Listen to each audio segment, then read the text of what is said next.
saw an interview with you on Smarter, I think it was, and where somebody asked you about something about competitions, like where's the next step for Addison Lee, and you said sort of the black cabs potentially they can see you in the wing mirror, lights flashing. You've got a drive, haven't you? A competitive spirit. Do you think? Oh yeah, I think that it's exciting to be part of a thriving business. I mean, you think about it. In the last 2 years now, we have taken on 800 new people in a recession. 800 people have found gainful employment through Addison Lee in that period. And it's a very, very impressive number. Part of the joy is getting people to, it is the whole spiritual act of getting a job. It is so important to people. It's a lonely world out there if you haven't got a job. And the dignity of employment is a wonderful thing to own. And that's one of our challenges, if you like. I think we've got a lot of potential to do that. I think what we're doing, see, one of the things that as we go forward will happen is that people will not want to stand on the street corner waving for a taxi. In an ideal world, that works. In the real world, there's no taxis because it's raining or because of rush hour. So now you're thinking to yourself, I'm standing on the street corner. Now the alternative is you sit in your office, you phone Addison Lee, they tell you they're outside. You come down, and you're gone. Now, that's unbeatable. Whatever anybody says, if we get that right, that's unbeatable. Londoners will like that. If we're slightly cheaper, and if we're on time, and if we care about what we're doing, we'll prevail. And we're growing fast. And more and more people have come to the conclusion that perhaps this is something I should examine for myself. We now have an iPhone app. The iPhone app is like a minor miracle. You just sit in a restaurant, you press 2 buttons, and the app will actually tell you where you are. So if you don't know the road the restaurant's in, if you don't know the district, if you know nothing, then you just find my location, and it finds where you are and tells you where you are.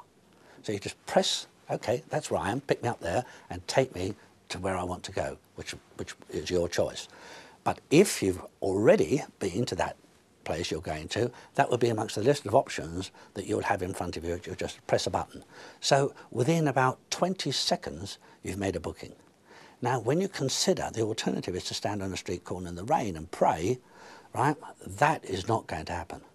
So the model is a winning model. Now, to back it up, it isn't just something that can happen without any backup. The backup is the enormous amount of money we've spent on the IT preparation. We have a fantastic package.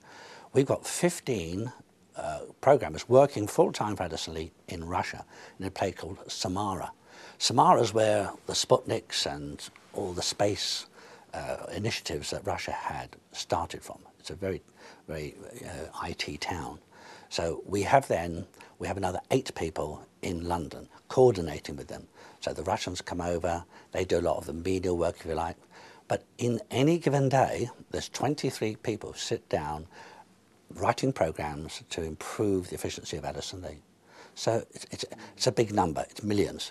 But the payback is that if we're getting it right and we're moving towards, I'm not saying we're there, I think we're about 99.5% of all our vehicles arrive on time. But that's an unacceptable figure if it's 0.5. We just want to get everybody on time. But it's managing that. But we're optimistic that it's going to happen. It just happens. You see, people talk about the black taxi and the minicab and all that stuff. The truth of the matter is that the black taxi driver is a fine fellow. I have no quarrel with him. We're competitors. I'm sure that people in Pepsi-Cola are quite happy with Coca-Cola, just so they're competitors. Competition is good. The public can only gain from it. And the truth of the matter is we're not seeking to do them down but they are really an icon that we have ambitions of comparing ourselves to. We just want to stand next to them. We want to show that we can, offer serious competition to them. And, they're a pace setter. We're happy about that. But it doesn't mean to say that, we think bad of them. They're decent blokes. They've probably fallen behind on the personal service stakes. The flip-flops, the shorts and the T-shirt is not what's required in this age. You've got to take your customers a bit more seriously. Get out of your cab, be a bit more personable, be a bit more helpful, and letting people lug their case in the back of the cab.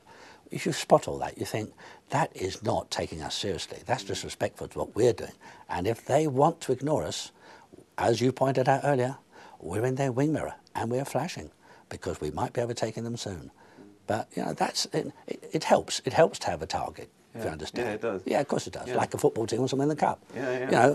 They're an ambitious target for us. Yeah. So I heard a metaphor the other day. It's like it's like riding a bicycle. If you're not going forward, you fall over. You've got to have something to aim for. Correct. Wouldn't want to be on the wrong side of John Griffin, seeing the fire in your eyes. But it's interesting, a serious point that you made back then about sort of investing in the iPhone app and technology. A lot of CEOs can be a little bit sort of complacent. They've got the technology, they've got the web, but it seems like you're seriously pushing on some of your sustainable competitive advantages, including the service from the drivers that is unprecedented, but also new progressive things like technology in the iPhone app. So investing in technology, you think that's something that all companies need to take a very proactive approach on? Oh, I do. I do believe. I mean, technology is a train. If you're not on it, you're going nowhere. It is a very important train to be on. And the whole of the business community needs to take a long, hard look at all the IT options within their own industries. It's just a magical piece. It's just amazing. When you phone up Addison Lee, no human being takes part of that booking.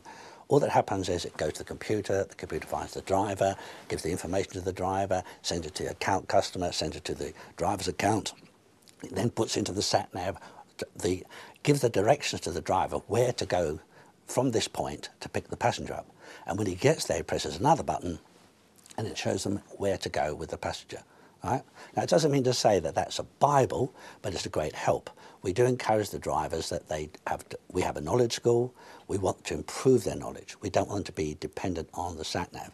But the sat-nav is becoming more sophisticated, and it is in itself improving each year by leaps and bounds because, it's a big industry now. So that in its time will embrace traffic information, and it will have all sorts of ways of avoiding roadworks and other things. But in itself, as we're speaking, maybe 3 years ago, I would say the sat-nav was unacceptably poor. It's now okay. Its next move now is to be very good. And that would be a great benefit to us because that's obviously one of the linchpins in what the service we offer. But basically, we have a sign in the car just saying that if you have a preferred route, please let the driver know. I notice now that black taxis have it in there, because it is something that I am generally going to somewhere I know. I'm generally going to my home or my office, and I have preferred routes, and I might teach you something. And I tell the driver, listen, let the passenger rule, because if the passenger gets it wrong, it's okay, because it's not your fault. But if he gets it right, you'll learn from him, and you think, you know what, I like that route, that was clever. And we've all got clever routes, for our home or our office or our family. So, it's all part of the equation. Let people have their say, let people have their input. If they want to, let them. It can do no harm.